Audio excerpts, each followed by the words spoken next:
ये जो अभी हम देख रहे हैं, जैसे अभी बात भी कर रहे थे जाहिद साहब कि टेक्सटाइल इंडस्ट्री को बहुत ज़्यादा नुकसान हुआ है, इसमें हम देख रहे हैं कई सनतें बंद भी हुई हैं। हुकूमत की प्रायोरिटीज़ में कितने हैं इन चैलेंजेस को काउंटर करना, और आप समझते हैं कि आने वाले दिनों में वाकई जो अभी बजट भी आ रहा है उसमें भी देखा जाएगा कि इनको इंसेंटिव्स क्या दिए जा सकते हैं प्रमोट करने के लिए?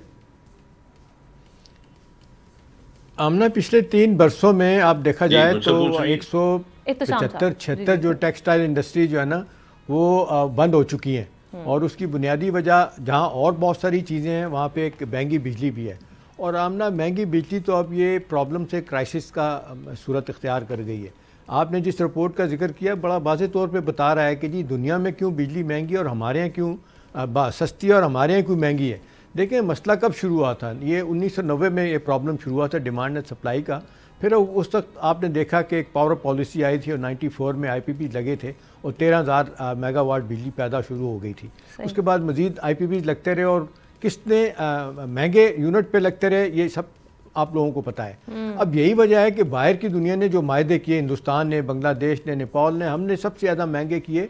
उसकी वजह ये थी कि हमने खुल के, चाहे पीपल्स पार्टी का ज़माना था, PMLN का ज़माना था, PTI का थोड़े से लगे, सब ने किक बैक्स और कमीशन खाई। उन्हें कोई परवाह नहीं थी कि इससे इंडस्ट्री को नुकसान होगा, बिजली महंगी मिलेगी इंडस्ट्री को तो फिर क्या होगा। चले आप और मैं तो हम भी सो कॉल हम कहते हैं जी हम महबूब वतनी का सबूत देते हैं, लोड शेडिंग भी बर्दाश्त करते हैं, टैरिफ महंगे कर दें, लेकिन दुनिया में मुसलमा आमना ये एक बात है कि जब तक आप इंडस्ट्री को कम निर्ख पे अनइंटरप्टेड बिजली और गैस नहीं देगी आपकी इंडस्ट्री तरक्की नहीं कर सकती। तो ये तो लम्हा फिक्रिया डेफिनेटली अपनी जगह पे है। लेकिन अभी उड़ान पाकिस्तान में एक्सपोर्ट लेड ग्रोथ की बात करें, इकोनॉमी की, इस हवाले से इत्तेशाम साहब आपको लग रहा है कि अब इनके प्लान्स में है और इस पर काम किया जाएगा?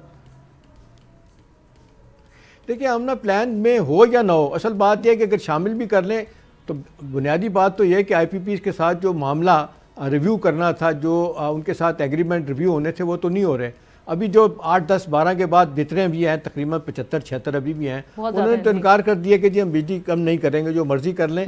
लिहाजा आप कमीशन, हुकूमत ने बल्कि धमकी दी अगले दिन कि अभी हम आपको ऑडिट, फोरेंसिक ऑडिट करवाएंगे या फिर है कि आप सालिसी में इंटरनेशनल कोर्ट में जाना पड़ेगा। लेकिन हम ना देखें ना, जहाँ पे अब बहुत सारे नुकसानात और मसाइल पैदा हो रहे हैं इसकी वजह से, सबसे बड़ा मसला है कि जी आप क्यों नहीं प्रमोट किया हाइडल को। रो रही है दुनिया के हाइडल की तरफ जाने के लिए तैयार नहीं है, वहाँ पे किकबैक्स है ना, तो इसलिए सारा का सारा मसला किकबैक्स नहीं है, इसलिए आप थर्मल की तरफ जा रहे हैं। और थर्मल में जो सबसे बड़ा अजाब है ना आमना, वो है इम्पोर्टेड फ्यूल, जिस पे अरबों डॉलर खर्च करना पड़ते हैं, उसके बाद फिर बिजली लगती है, बिजली महंगी होती है, सोलराइजेशन को हम देख रहे हैं, उसको डिस्करेज किया जा रहा है। ठीक है, बात ये आमना के तरजीही बुनियादों पे इंडस्ट्री को बिजली सस्ती मिलनी चाहिए, टैरिफ सस्ता मिलना चाहिए। इस हवाले से कहा जाता है, IMF वर्ल्ड बैंक का भी एक जिसको कहते हैं कि नरम रवैया है, वो चाहते हैं कि जी ठीक है इनको, क्योंकि सारी दुनिया समझती है कि इंडस्ट्रियलाइजेशन नहीं होगी जब तक बिजली नहीं लगेगी। अब बिजली नहीं होगी। सब्सक्राइब करें और बेल दबाएं ताकि कोई खबर रह न जाए।